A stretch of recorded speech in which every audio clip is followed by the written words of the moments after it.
Ghoul Patrol, released in 1994 exclusively for the Super Nintendo Entertainment System courtesy of JVC and LucasArts, is the follow-up to Zombies Ate My Neighbors.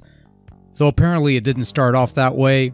It was originally its own thing, then it became a sequel, and then I don't care because it ends up being the same thing.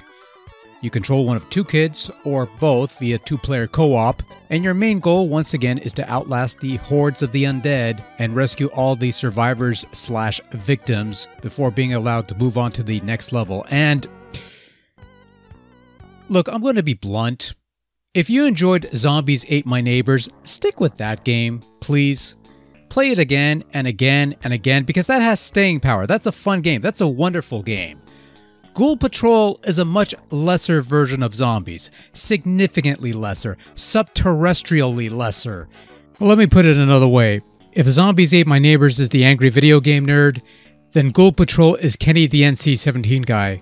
One has staying power while the other eventually fades into obscurity until it's re-released decades later. So maybe there's hope for the eventual NC-17 Productions revival that nobody's going to care about because nobody's going to get that. Now, I will be fair, somewhat, because I'm not going to tell you that Ghoul Patrol is a horrible, horrible game. It's not very good, let's not kid ourselves. Come on. But it isn't broken, is what I'm saying. I mean, when it comes to the basic functionality of gameplay, Ghoul Patrol does work. Somewhat. Kinda stretching it a bit. I mean, the premise largely remains the same and stays relatively true to its predecessor. The controls somewhat function. The button mapping is suspect using an item with the select button, But it does respond, it does work. You're not going to blame any deaths on bad non-functional controls.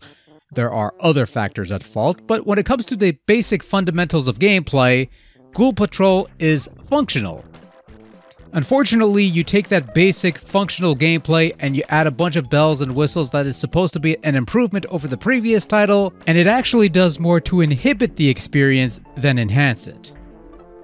So going back to Control, it works, but it's not great. First off, you move slowly, and in order to move quickly, you hold down the Y button to break into a sprint. The same Y button, by the way, you use to fire your main weapon. In Zombies, you only had two speeds, stop and go. Ghoul Patrol gives you many speeds. It also features momentum, which is fun for the platforming bits. Which brings me to another key addition, jumping. You can now jump. You can also slide, but that's almost an afterthought in this game. But you can jump onto platforms, obstacles, that sort of thing. That means there's some platforming to be done in this overhead action game, because that's always a good idea.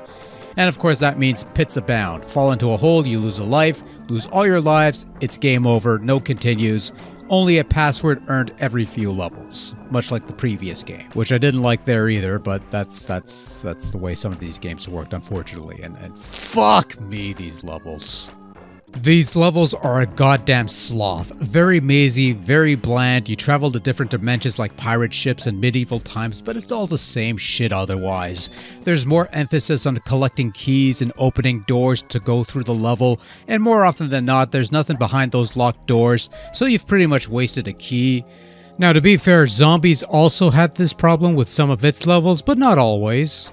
Zombies also had a radar to help you find victims on the map to rescue, and Ghoul Patrol does away with that for some reason, forcing you to rely on word balloons that give you a general idea as to which direction to go, and it's not nearly as helpful or as useful. And also, when you save the last victim on the map, in Zombies, the exit appears right next to you, but in Ghoul Patrol, the exit appears at a predetermined point on the map that you have to make your way back to. And again, these levels are a fucking sloth to get through, especially with monsters spawning at a constant rate at certain points, almost like they're coming out of a Gauntlet-esque monster generator, except there's no way to kill it. It gets to a point where the more I play Ghoul Patrol, the more I sour on it. There's no charm, there's no wit. I don't mind the slightly more serious slant, but that doesn't mean you have to make the damn thing boring and tedious. Even the weapons and items you get in this game are just blander than bland and also largely ineffective. Your starting weapon has unlimited ammo but limited range, and the weapons you come across are only a slight step above that. A variety of guns and blaster type weapons. Meh. power-ups are only slightly better.